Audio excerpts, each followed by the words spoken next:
Então, boa noite, pessoal. Obrigado aí pelo convite, obrigado, Ednardo. E para mim é um prazer e uma satisfação, porque eu vejo sempre como uma oportunidade de trocar experiência, trocar conhecimento, trocar práticas e tentar avançar na construção de planos mais legítimos, mais participativos, com compromisso de avanço no direito à cidade e com qualidade técnica, evidentemente, né? Então, eu organizei essa fala para tentar contribuir com o debate, né? Achei muito importante essa iniciativa de um observatório, né? E organizei pelo menos uns 3 ou 4 pontos aqui que eu quero colocar para vocês. Dizer que eu vou falar um pouco da minha experiência com planos diretores no Brasil, no Ministério das Cidades. Vou falar um pouco da minha mais recente experiência, que foi o plano diretor de Pirenópolis, em Goiás, e vou falar o que está acontecendo agora com a discussão do plano diretor, da revisão do plano diretor de São Paulo e do Distrito Federal, aqui de Brasília, certo? Então, primeiro, sobre o plano de diretores no Brasil e Ministério das Cidades. Eu fui diretor de planejamento urbano, trabalhando com esse tema dos planos no período inicial do Ministério das Cidades, né?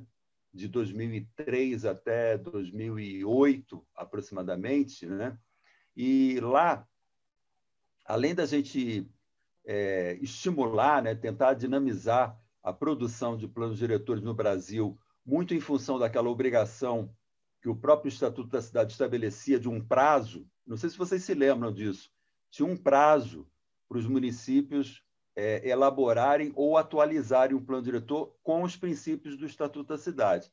E aí teve uma certa correria, né, dos municípios para tentar cumprir o prazo, porque tinha uma ameaça. A ameaça era quem não fizer o plano e não aprovar até, na época era até 2006, 2007, tinha a ameaça de perder os recursos do governo federal, né? Recursos para a cidade do governo federal. E aí teve uma correria. E aí a gente organizou uma campanha nacional para orientar, estimular planos participativos e de qualidade técnica, né?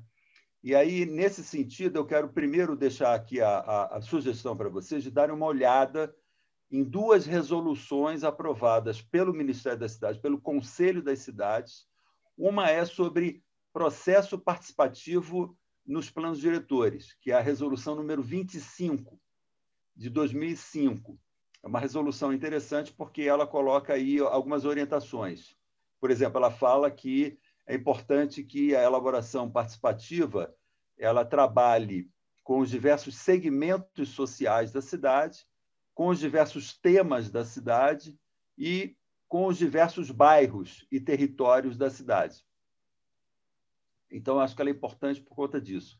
Ela dá algumas perspectivas metodológicas do processo participativo, né?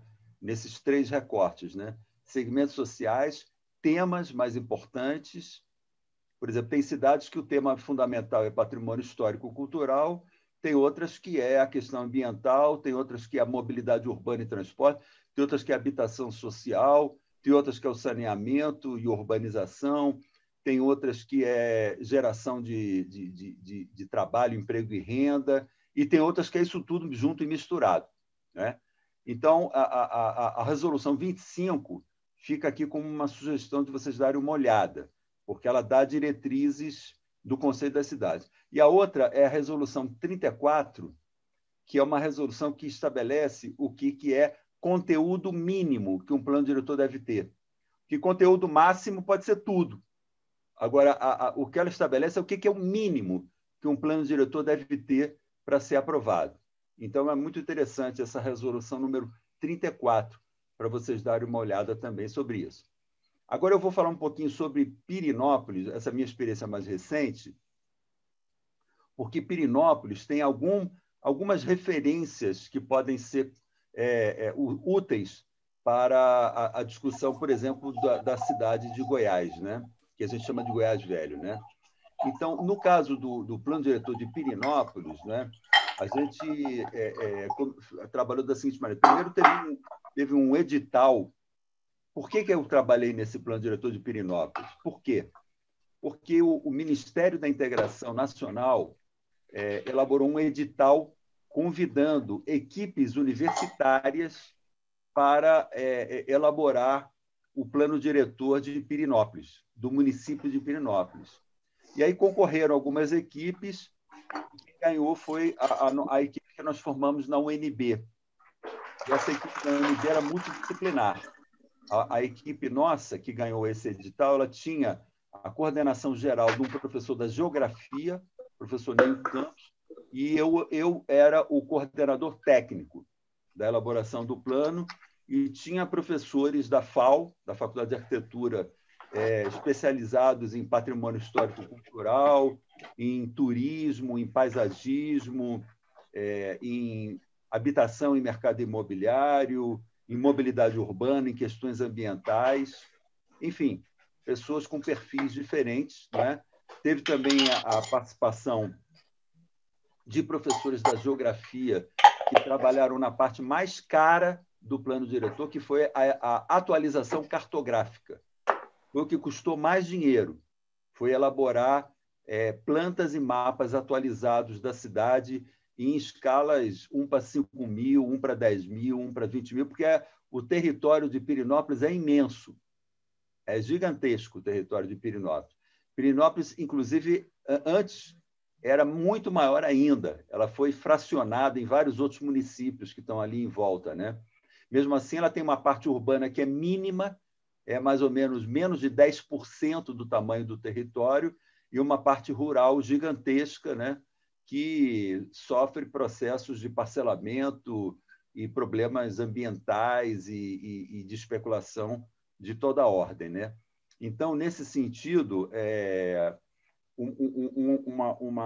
foi muito importante a atualização da cartografia e também foi muito importante a produção de um mapa chamado Mapa Geotécnico, que é um mapa elaborado por colegas professores da geologia, um mapa de solos, de fragilidades e vulnerabilidades de solos, áreas sujeitas a desmoronamentos, deslizamentos de terra, áreas mais suscetíveis e adequadas para adensamento e outras não.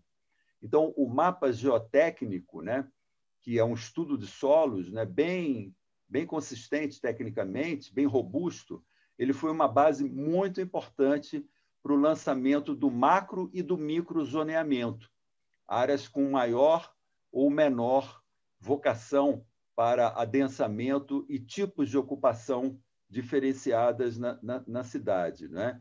Também foram feitas pesquisas e estudos diversos sobre a dinâmica imobiliária, a pressão por loteamento e condomínio por toda parte, a transformação de atividades residenciais e comerciais e vice-versa, né? Na cidade, as questões mais próprias da preservação ambiental e mais próprias da preservação do patrimônio histórico e cultural. Lá tem uma sede do IPHAN, com um escritório que também foi parceiro, né? E tudo isso foi muito importante para a gente trabalhar as áreas urbanas e rurais, né, da cidade, né?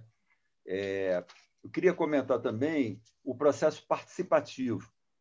O processo participativo ele teve uma metodologia que envolveu oficinas nos bairros da cidade, ou seja, nos principais. Lá são 4 grandes bairros urbanos, né? E em todos os núcleos rurais agrupados. Não dava para fazer todos, não dava para fazer uma oficina por cada núcleo rural. Então, a gente fez um agrupamento regional de núcleos rurais que tinham temáticas muito parecidas, inclusive, né?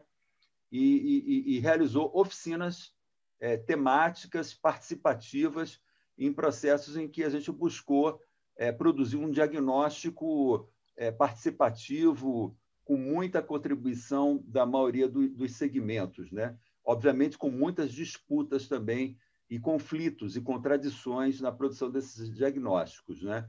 E, a partir daí, a gente fez audiências públicas, depois das oficinas.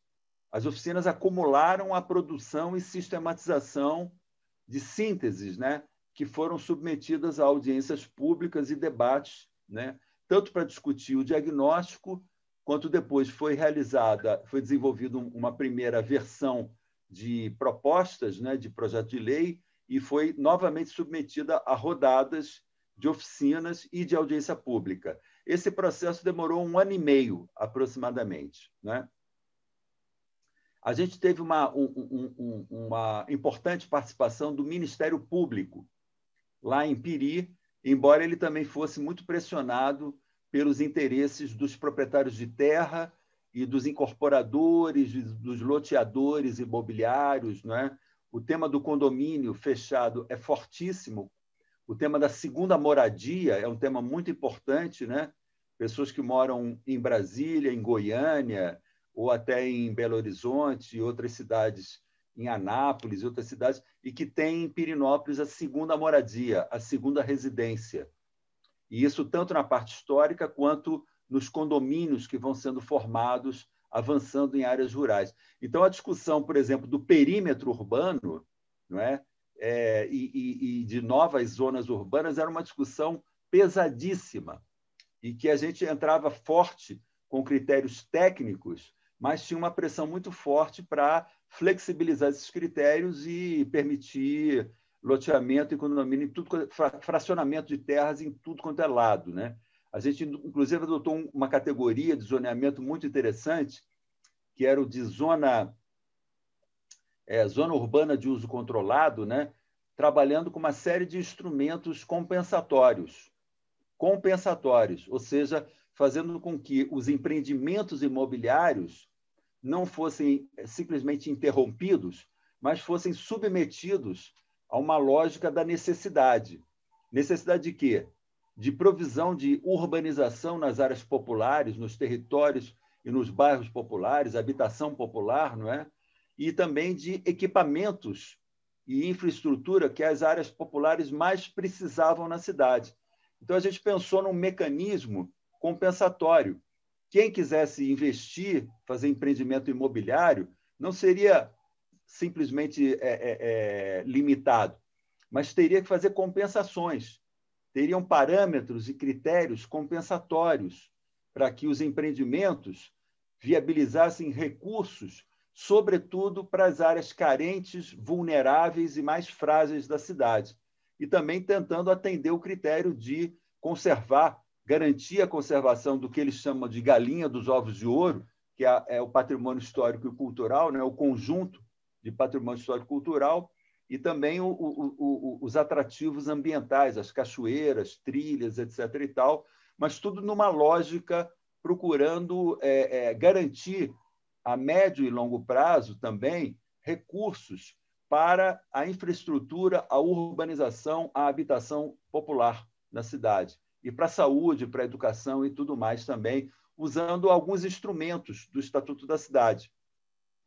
Direito de preempção, outorgas onerosas, operações urbanas, coisas desse gênero aí, mas trabalhando muito esse critério compensatório, né?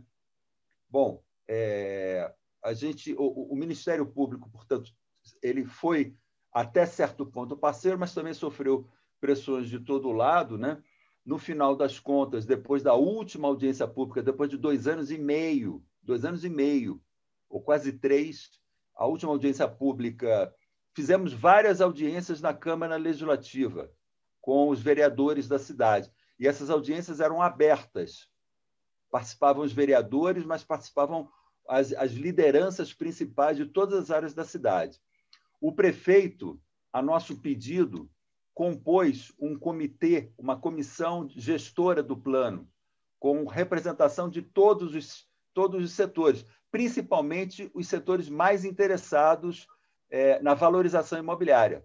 Era melhor ter por perto esse pessoal do que eles ficarem de longe tentando interferir e influir no plano, tentando mexer nos parâmetros urbanísticos, porque o filé mignon do plano são os parâmetros de uso e ocupação do solo. É aí que está o filé mignon. O resto é carne de segunda, é alcatra, chã e patinho. Mas o filé mignon, quase sempre, são os parâmetros urbanísticos. taxa de ocupação, coeficiente de aproveitamento, gabarito, potencial construtivo, usos e destinações, os parâmetros, em geral, de uso e ocupação do solo são, vamos dizer assim, o obscuro objeto de desejo do mercado imobiliário, dos principais investidores. A gente tinha uma pressão muito forte dos loteadores de Goiânia. Eles chegavam de helicóptero no dia das reuniões da coordenação, do comitê gestor, para tentar ter uma interlocução privilegiada, tanto com a área técnica quanto com o comitê gestor, coisa que felizmente, a gente conseguiu vetar. Eram loteadores, empreendedores de Goiânia, de outras cidades, que tinham muito interesse em empreendimentos imobiliários e, portanto, na transformação de áreas rurais, terras rurais, lotes rurais, em áreas urbanas, né? E a gente conseguiu, até certo ponto, estabelecer limites. Depois teve uma influência grande de grupos ambientalistas que, na verdade, eram também empreendedores imobiliários, meio que travestidos de interesses ambientais. Tem muito isso também, acontece muito isso.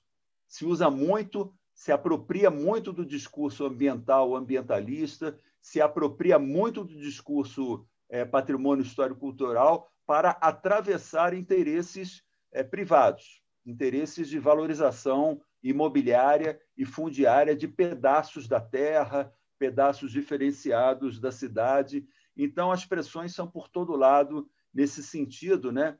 E é claro que tem um interesse, a área técnica quer trabalhar com calma, com estudos, com pesquisa, com rigor, né? Tem pressões econômicas, tem pressões imobiliárias e tem as pressões políticas também no processo de aprovação e tudo mais. O tempo do prefeito, só para a gente ter o tempo da gestão, o tempo do mandato, é um problema de pressão muito grande que a gente tem o tempo todo, porque, no final das contas, vai ser gerado um projeto de lei que tem que ser aprovado por maioria absoluta na Câmara Legislativa, né?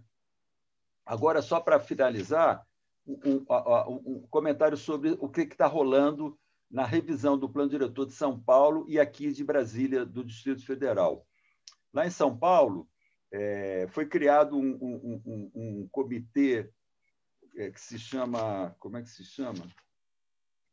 Foi criado lá um comitê também, né? E mais de 400 entidades, associações e movimentos e coletivos, entidades técnicas, profissionais, acadêmicas, movimentos sociais, populares, entidades de todo, assim, do mercado imobiliário, movimentos de moradia, tudo mais. Mais de 400 lançaram em maio um manifesto. Eu até passei para o Ednardo.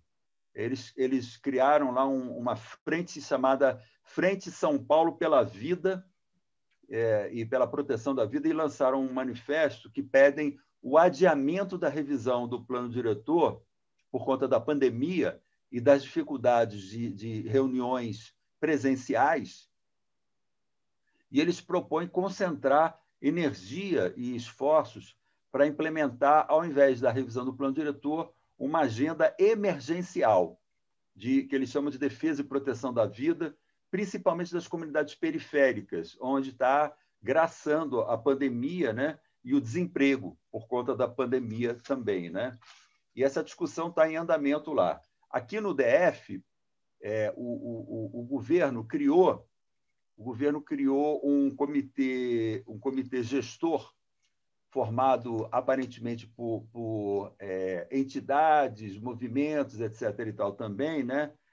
Como um processo consultivo, não deliberativo, mas consultivo, né? Da equipe técnica. E teve muitos conflitos. Por exemplo, o subsecretário de Planejamento Territorial e Urbano, né? O Vicente, que era o coordenador geral do plano diretor, ele pediu demissão. Ele não aguentou as pressões em cima dele, pressões impondo nomes para a equipe técnica, tirando nomes, etc. e tal. Então, ele não se submeteu às pressões e ele pediu demissão. E vou dizer, é uma equipe muito qualificada, a equipe tanto de São Paulo e, obviamente, também aqui de Brasília. muitas pessoas com muita experiência em planejamento urbano e territorial, não só experiência prática, técnica, mas também com mestrado, com doutorado na área, etc. e tal, uma equipe muito qualificada, né? Em várias áreas, uma equipe multidisciplinar. Claro que tem um predomínio de arquitetos e urbanistas, mas tem também uma participação muito qualificada de geógrafos, ambientalistas, sociólogos, geólogos, antropólogos, economistas, historiadores, cientistas sociais, serviços. Tem gente de todas as áreas, né, que participa da comissão. Mas aí, o que aconteceu também? Com a pandemia, o processo participativo que foi pensado em ser implementado por regiões, por temas, por grupos sociais diversos, né? Esse processo ficou extremamente limitado por conta da pandemia, e o que aconteceu, o que está acontecendo na prática, é que foi constituído um comitê com entidades que se candidataram num edital público. As entidades tinham que se candidatar em edital público para poder participar do comitê. Tinha que ter CNPJ, tinha que ter pelo menos 5 anos de existência legal comprovada, não sei o que e tal, uma série de critérios. E aí foi composto um comitê que tem um monte de entidades agrícolas, agricultores, pecuaristas, pessoas do mercado imobiliário, ADEME, Sinduscom, tem uma participação do IAB. O IAB, aliás, lançou, junto com uma série de entidades, com sindicatos dos arquitetos, o IAB, entidades e movimentos ambientalistas, de mobilidade urbana, que é muito forte aqui no Distrito Federal, e de patrimônio histórico, etc. e tal, lançaram um manifesto criticando e questionando o processo de elaboração, de revisão do plano diretor ser limitado unicamente a reuniões remotas. Por quê? Porque a maioria das entidades mais populares, dos bairros populares, tem muitas limitações e o método remoto, né, atividades unicamente, exclusivamente por meio remoto, limita muito os processos participativos e praticamente faz com que esses processos sejam somente consultivos e não deliberativos, e não sejam processos de construção, como foram, por exemplo, as oficinas participativas da elaboração do Plano Diretor Estratégico de São Paulo, que na gestão do Haddad foi um plano com muita participação em oficinas, né, que elaboraram diagnósticos e propostas, né, tiveram a preocupação de usar uma linguagem mais popular, né, e também com alta qualidade técnica de estudos que fundamentaram e subsidiaram as decisões que foram tomadas nos diversos aspectos, nos diversos temas que estão incluídos no plano diretor. E, para terminar, aqui no DF, esse manifesto aí dos sindicatos arquitetos, sindicatos, entidades e tal, propôs que primeiro fosse, antes do plano diretor, antes do processo ser concluído e antes de começar, inclusive, as atividades presenciais, que seja retomada a Conferência Distrital das Cidades, que foi um processo que se iniciou há 2 ou 3 anos atrás e foi interrompido. O próprio Ministério das Cidades foi transformado e a convocação das conferências das cidades parou, e esse conjunto de entidades propõe que seja realizada uma conferência distrital das cidades, que seja um processo participativo que organize e ajude a subsidiar o processo de elaboração do plano diretor. Na verdade, é a terceira, é a quarta revisão do plano diretor. A primeira foi em 92, depois teve 97, que eu coordenei, depois teve 2009. Essa é a quarta revisão de plano diretor, que aqui chama-se Plano Diretor de Ordenamento Territorial e Urbano, PDOT. Esse é o nome que tem. Então, em linhas gerais, é isso que eu queria colocar como questões aí para provocar e ajudar e tentar contribuir com o debate. Agradecer ao professor Beni, uma fala muito importante, eu acho, para a gente de aquecimento aqui, né, num curto espaço de tempo, eu acho que consegue dar para a gente uma dimensão tanto dos desafios quanto das responsabilidades que a gente tem na revisão ou elaboração desse plano diretor de Goiás, né? O professor Beni, eu sei que ele tem uma reunião às 8, mas eu queria, talvez, se ele tiver... Eu consigo ficar até umas 8h15, 8h20. Isso, quero que você acompanhe também o início dos nossos trabalhos na revisão, mas queria, muito rapidamente, porque eu acho que a nossa função maior hoje aqui é dar uma olhada nessa proposta da prefeitura, né, para levar uma proposta efetiva e popular amanhã na audiência, mas para que esse diálogo seja um pouco maior com o professor Beni, eu queria abrir aí para algumas perguntas para ele, né? Mas já queria pedir a consideração de todos que esse diálogo, que poderia ser maior, seja um pouco rápido também, para a gente poder passar para a próxima etapa, senão vai ficar muito tarde, né? Mas eu queria abrir aí para uma, duas perguntas já em bloco para o professor Beni, né, para ele trazer uma visão para a gente de algumas questões que foram colocadas. E queria agradecer, Beni, te informar que aqui a gente tem presente vereadores, eu vi que o Tizil entrou, desculpa se eu não estou vendo ninguém, aí podem me informar aí, ou até no chat a gente vai fazendo a presença. E tem também, professor Beni, pessoas aqui, Lucas, Rodrigo, que são da comissão executiva da prefeitura. Então, eu acho que essa fala também é importante e ela está atingindo essas pessoas que estão lá conduzindo esse processo já desde o início, né? Então, gente, queria abrir aí para uma, duas, três perguntas em bloco já, para a gente fechar esse diálogo com o professor Beni, e eu já queria chamar o professor Robson aí para ir ligando a câmera, para ele resgatar um pouco do processo dessa participação aqui que a gente está lançando hoje, tá? Alguém, gente, perguntas? Boa noite a todos e todas. Lembrando, Ednardo, que a Irina tinha pedido a palavra antes já, então acredito que ela já seja a primeira candidata à fala. Perfeito, Tobias, obrigado pela ajuda aí. Conto com você na ajuda tanto do chat quanto para ficar atento a isso tudo. Obrigado. Irina, você levantou a mão? Oi, boa noite, Ednardo. Desculpa, foi sem querer. Eu levantei sem querer, apertei o botão sem querer, perdão. Boa noite. Alguém, gente, propôs esse diálogo com o professor Beni aí? Se ninguém se inscreveu, me inscreva. Está inscrito, Robson. Pode abrir enquanto isso. Eu gostaria também. Deixa eu fazer uma questão antes do Robson entrar. Pode ser? Pode ser, por mim pode ser. Queria ao professor, cumprimentar todo mundo que está participando. A gente está aqui num exercício. Beni, Rodrigo, por favor. Está me ouvindo? Estou te ouvindo. Se apresenta para o professor Beni, por favor. Professor Beni, um prazer tê-lo conosco. Sou Rodrigo Santana, secretário municipal de Turismo e Desenvolvimento Econômico do município de Goiás. Componho a equipe especial de coordenação do plano diretor pela prefeitura, estou na equipe, faço parte da equipe. E estamos trabalhando nesse processo de construção da metodologia, e é um processo que a gente quer construir de forma participativa, estamos ouvindo as universidades, enfim.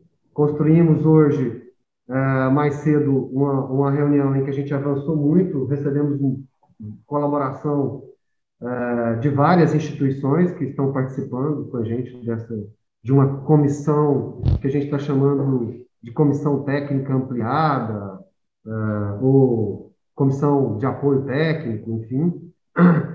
E como o senhor participou de um processo de elaboração de um plano diretor de uma cidade que tem características muito parecidas com a nossa, que é uma cidade que tem um patrimônio histórico também reconhecido nacionalmente, tombado pelo IPHAN, enfim, que também sofre processo de especulação imobiliária, de inserção na tentativa do poder do setor fundiário de sempre estar querendo incorporar áreas rurais ao perímetro urbano, enfim, toda essa pressão. Eu queria que nessa fase de diagnóstico o senhor sugerisse quais seriam temas relevantes de serem debatidos nesse processo, para que a gente possa pensar aqui nesse nosso planejamento dessa etapa de diagnóstico que a gente deve começar em breve, quais seriam temas relevantes para comporem esse processo de construção do nosso diagnóstico? Robson. Olá, boa noite a todos.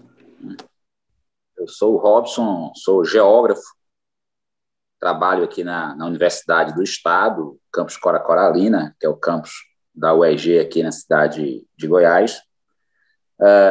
E eu tenho uma certa experiência, pouca, em organização de plano diretor, né?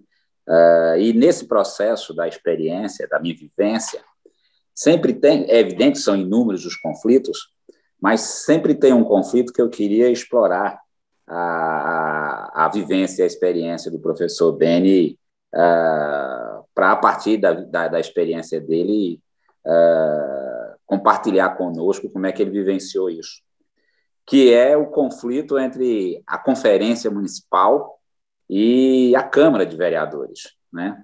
Não raramente, o Poder Legislativo ele se sente meio que usurpado no processo de decisão pela existência da Conferência, né? A Conferência ela é deliberativa.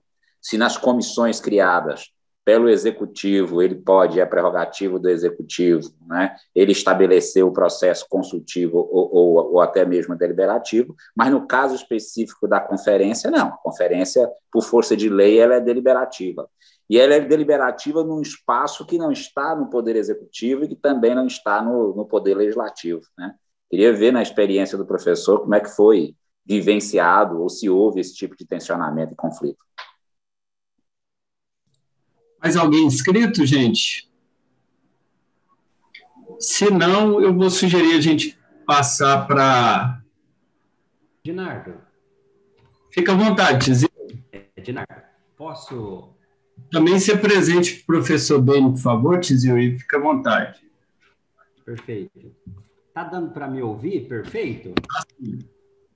Tá, beleza. Então, boa noite aí a todos os participantes. Muito obrigado aí pelo convite, Ednardo. E acho que é um privilégio, professor Beni, né, o senhor fazer parte e a gente está aí pegando, vamos chamar de algumas instruções pela experiência que o senhor tem. Cumprimento o Rodrigo, o Lucas, o professor Robson, a Fernanda, a Irina Oliveira, que eu estou visualizando aqui. A minha pergunta também é baseada um pouco na fala um pouco do Rodrigo. Como é um plano diretor que desde 96, o último que foi feito em 96, qual o caminho, professor Beni, que a gente pode, né, trilhar para que se erre menos, né? E um pouco isso que a fala do professor Robson também, eu queria completar, nessa questão do próprio legislativo, né? Para que esse plano realmente chegue no legislativo de uma forma onde há, de fato, eu acho que essa é a maior preocupação de todos nós também, é que possamos realmente fazer um plano diretor que realmente contemple aqui o município de Goiás em todas as suas questões, e que, na verdade, não é fácil. Então, o que eu gostaria de perguntar para o senhor, com a experiência que o senhor tem, né, pela vivência daquilo que o senhor vem desenvolvendo, particularmente, o que a gente poderia pegar para que nós possamos realmente estar acertando, vamos chamar assim, ou, caso como queira, para errar menos, para que realmente a gente possa alavancar aí um plano que venha contemplar todos os segmentos. Então é isso. Muito obrigado, Ednardo. Obrigado, Tizio. Professor Beni, o Tizio é vereador, né, na cidade de Goiás. Me desculpa, mas eu não sei se tem mais algum aqui presente, mas de todo jeito o Tizio já ajuda a gente a fazer esse relato desse primeiro momento na Câmara, e esse observatório aqui sente muito prazer, né, de ter representantes da Câmara aqui participando. Queremos ver, Tizio, que você amplie lá o convite aos outros colegas vereadores para que sempre estejam aqui conosco. Mais alguém, gente? Porque eu quero ver se a gente... Queria fazer uma pergunta. Boa noite, sou o João, professor da UFG, morador de Goiás.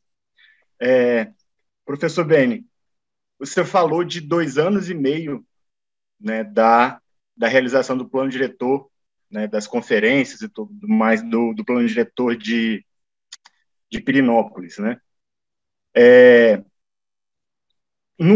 Nas suas experiências, qual o tempo médio gastaria para esse processo?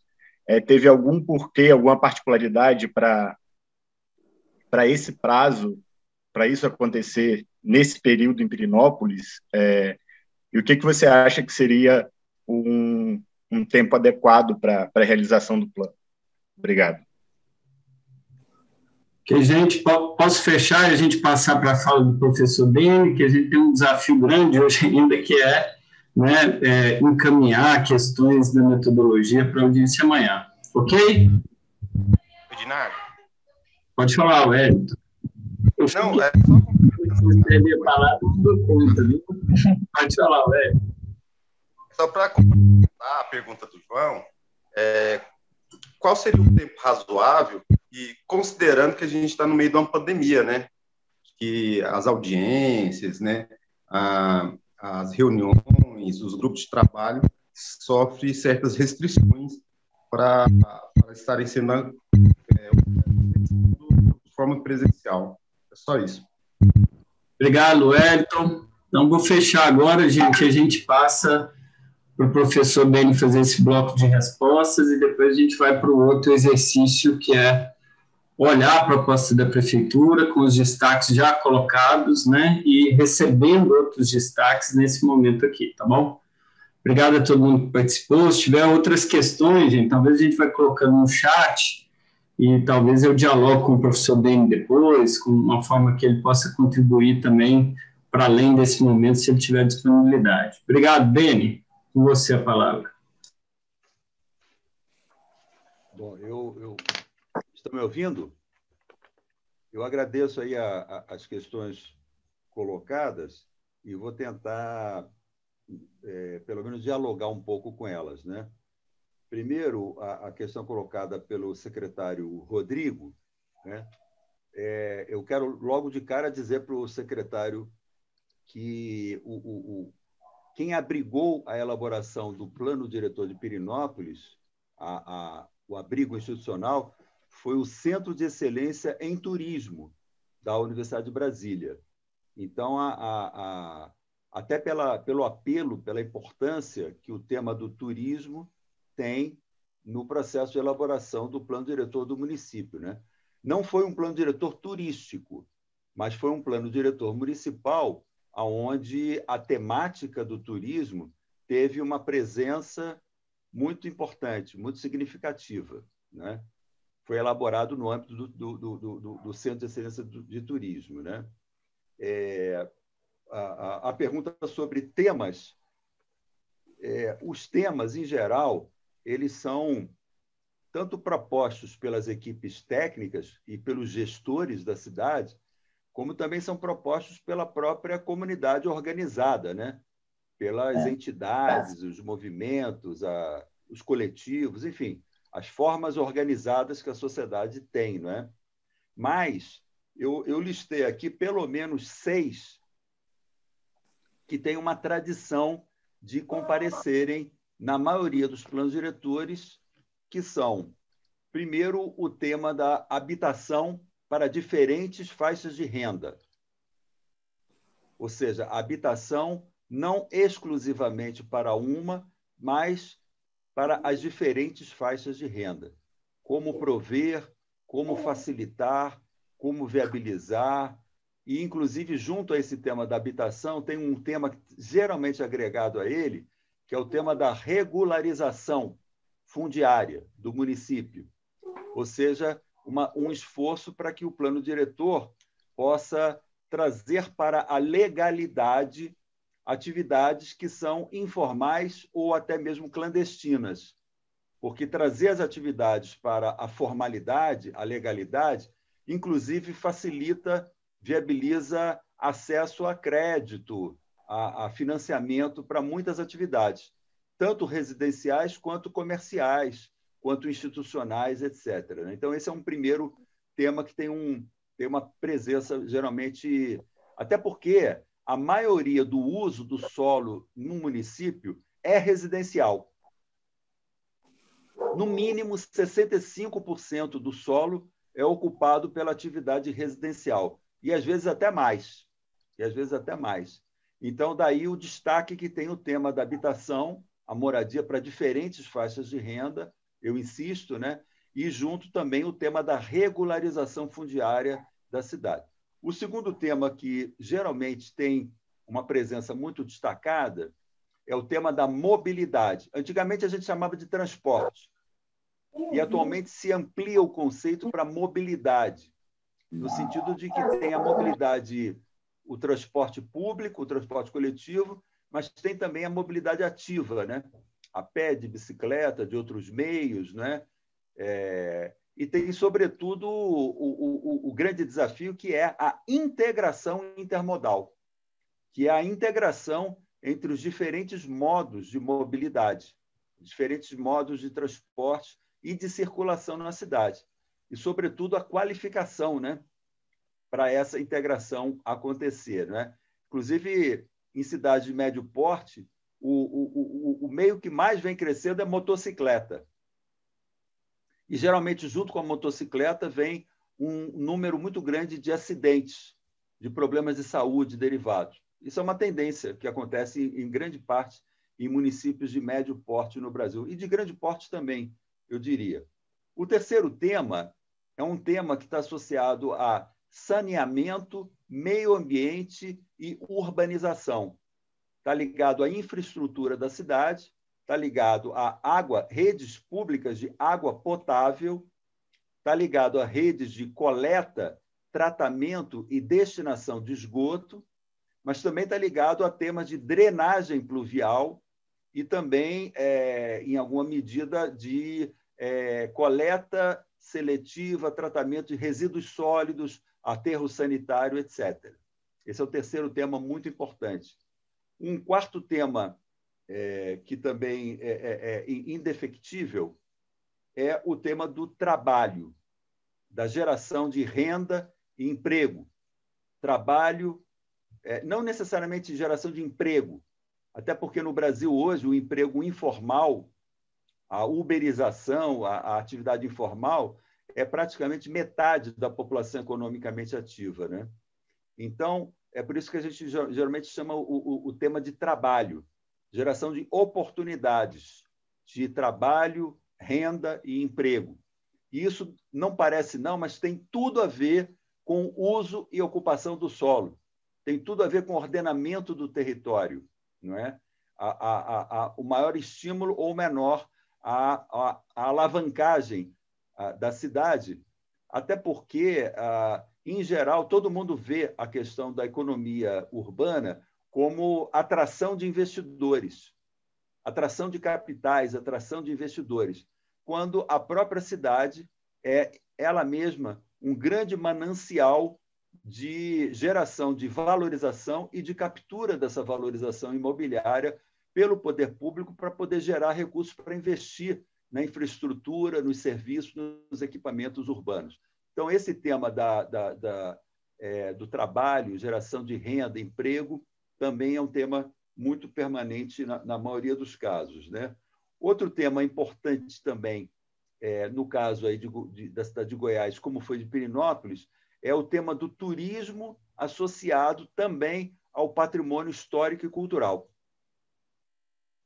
Porque o tema do turismo está associado, de um lado, ao patrimônio histórico-cultural, de outro lado, está associado aos temas do meio ambiente e os seus atrativos e a sua conservação, e também está associado à infraestrutura de oferta de comércios, pousadas, hotéis, etc., e tal, que possam acolher, né, acolher e dar conforto e qualidade ao turismo praticado para que ele não seja predatório para a cidade. Então, esse tema do turismo, patrimônio histórico, cultural e também patrimônio ambiental é um outro tema muito importante. E, por fim, nesse pequeno repertório, o tema da cultura, né? O tema da cultura, a cultura, as expressões culturais, as atividades culturais são de um apelo ao que se chama a indústria criativa, né? A indústria da cultura, que, no meu ponto de vista, não se dissocia da própria economia da cidade, né? Cinema, teatro, literatura, dança, todas as formas de expressão cultural, sem nenhum preconceito, né, são fundamentais para essa alavancagem, né, e sustentabilidade da cidade, né? Inclusive sustentabilidade econômica, né? Então, a cultura é um elemento fundamental também nessa pauta aí de maior acessibilidade, de democracia, o que a gente chama de direito à cidade, né? Em todas as suas formas de expressão. O Robson, que é geógrafo, e eu quero dizer que o nosso plano também foi coordenado por um geógrafo, né? Junto com arquitetos, engenheiros, enfim, de todas as pessoas de todas as formações, né? Ele levantou a questão aí a lebre aí do conflito entre as conferências, os processos participativos e a Câmara dos Vereadores, né? Eu quero comentar que, nas experiências que eu vivia, Pirenópolis e outras, vereadores e assessores participaram de todo o processo.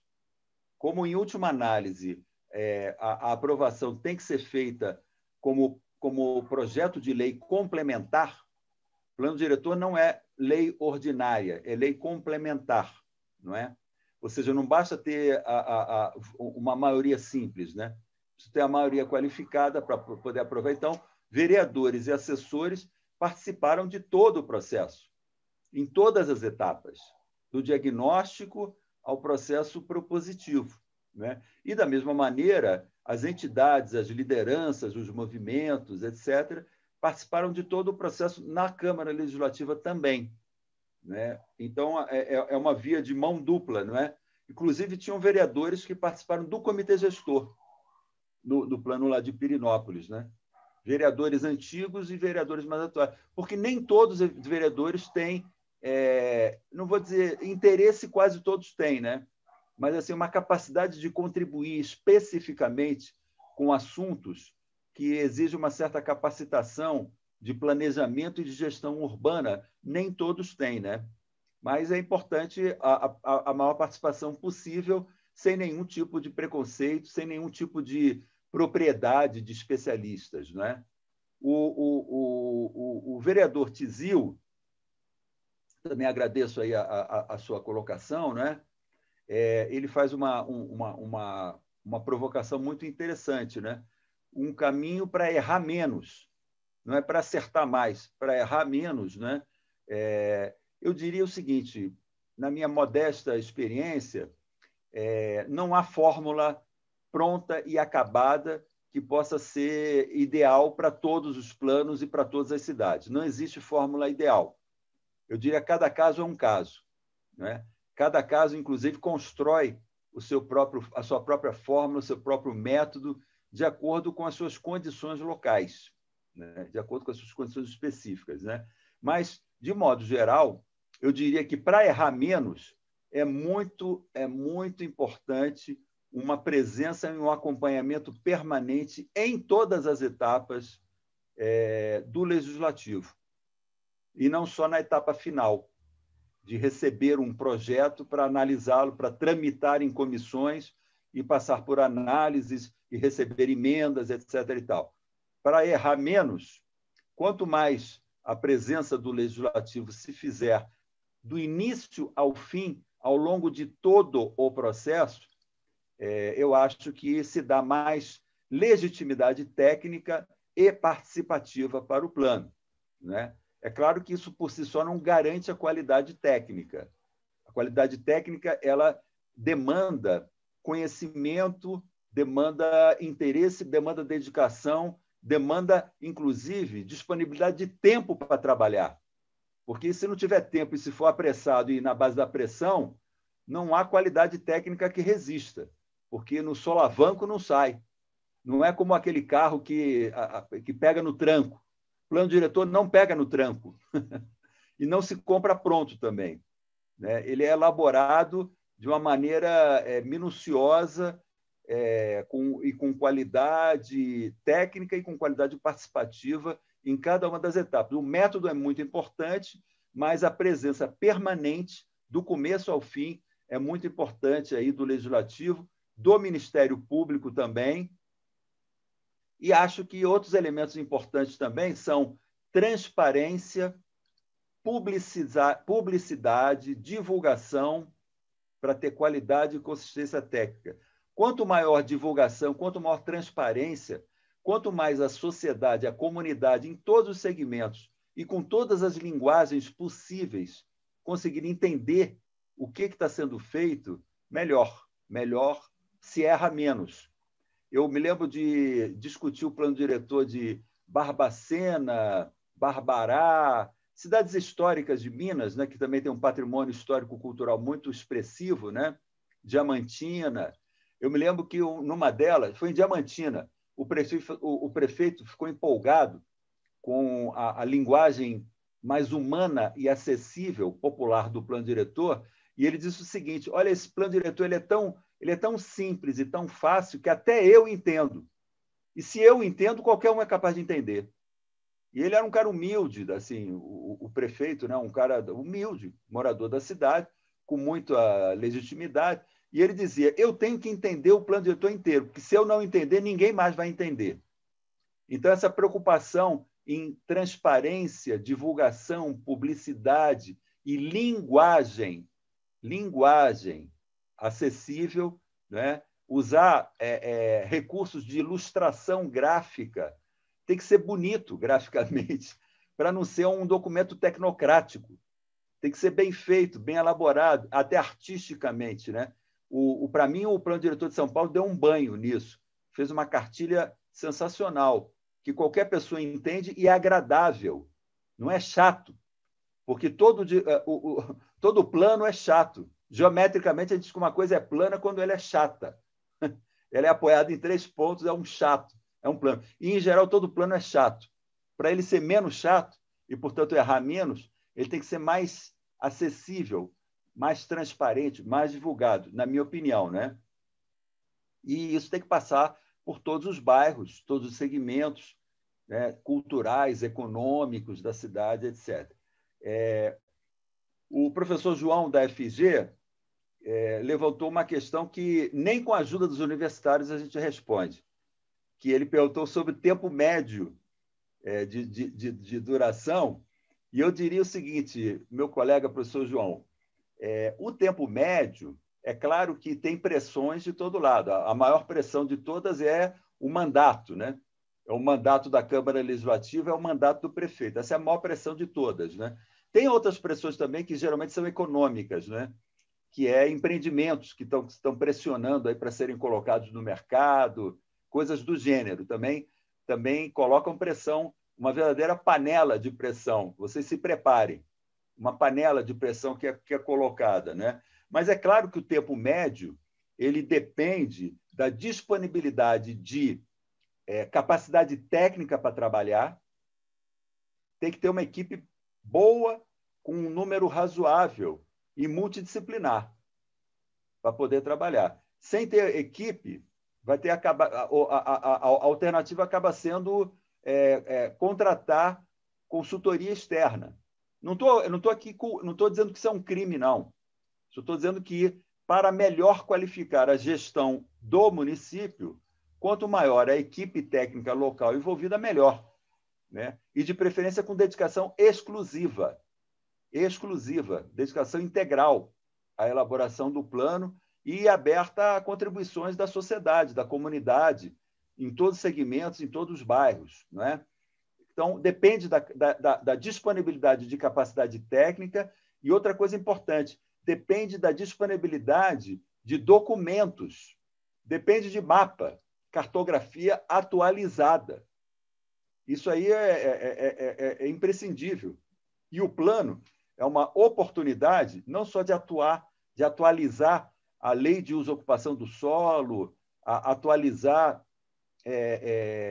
a leitura da cidade, propostas que façam avançar a qualidade arquitetônica, urbanística, paisagística, mas é também uma oportunidade de atualizar a documentação cartográfica da cidade.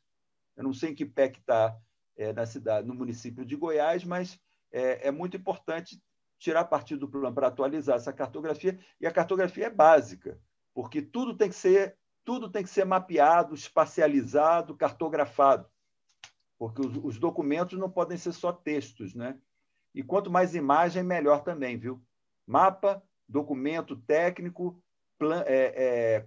planilhas, quadros, tabelas e imagens, desenhos. Isso é algo de muito importante. Também vai depender, e eu diria que é uma sugestão também, fazer pesquisa de opinião e usar os órgãos de comunicação que a cidade tem, os jornais, os boletins, a imprensa da cidade, né?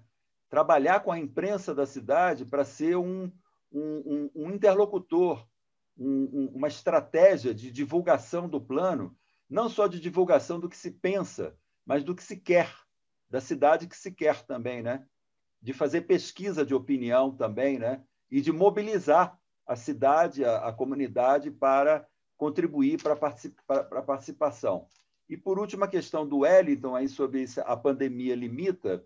Evidente que a pandemia limita, sobretudo, atividades presenciais. E a pandemia também limita pesquisa de campo, por exemplo, né?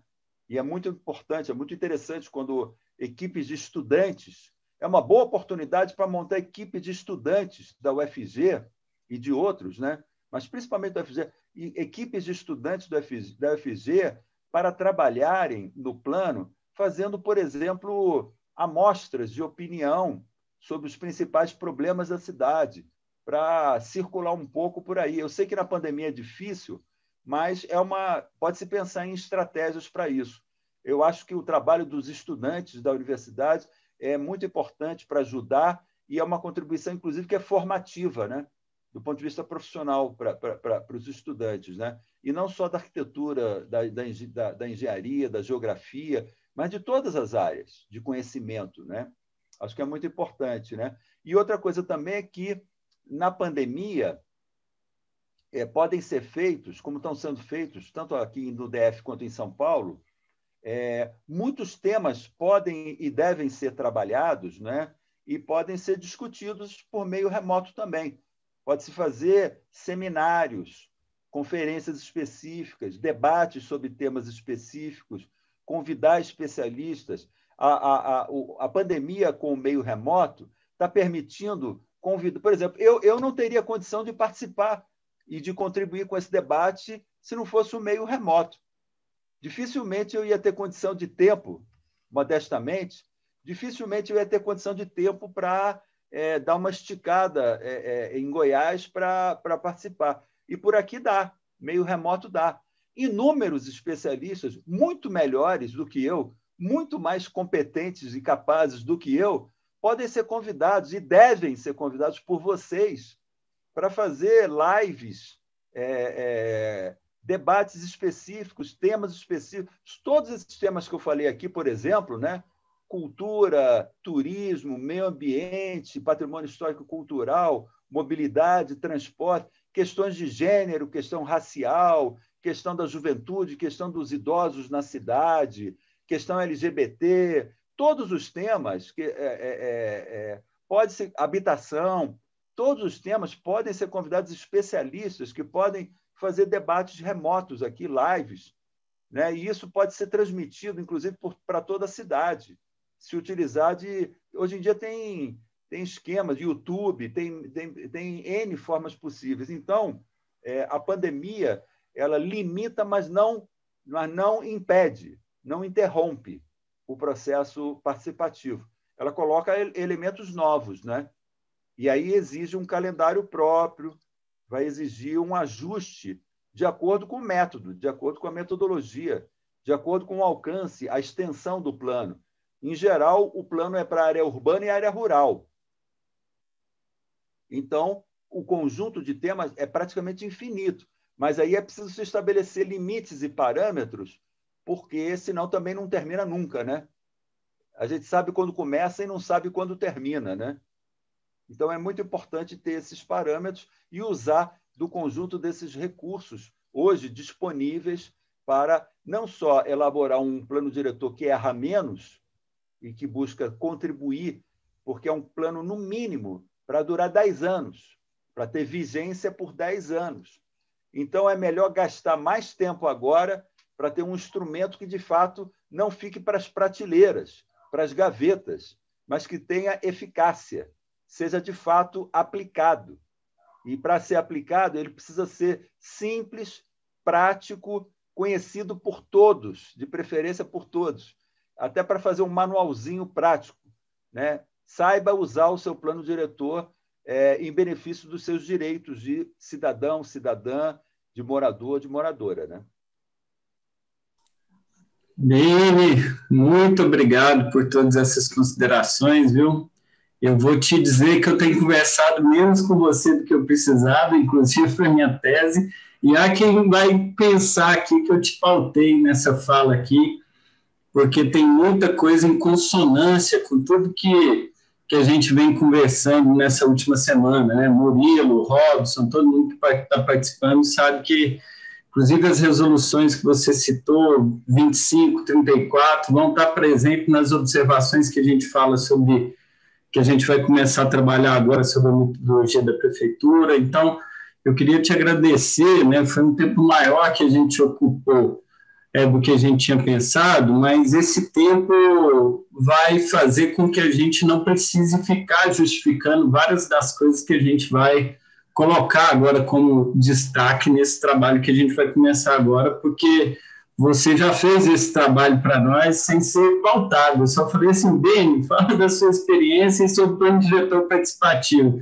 Parece que eu te mandei quase que falar que você falou tudo que a gente precisava ouvir no sentido de contribuir para que esse trabalho que a prefeitura vem fazendo aí, com esforço, com qualidade, ganhe com a nossa participação mais qualidade, mais efetividade, né? Então, te agradecer mesmo, Beni. A única pena que eu tenho, pena por um lado e não pelo outro, porque eu acho que a gente está cumprindo o nosso papel de observatório, mas eu fico um pouco achando ruim você não estar falando no momento oficial do plano, né, onde eu acho que as ferramentas que a prefeitura tem de divulgação talvez ampliariam esse nosso quórum, que está muito bom para uma segunda-noite, né, mais de 40 pessoas, a gente tendo feito toda a divulgação só de sexta para cá, né, com o final de semana no meio, poucos dias.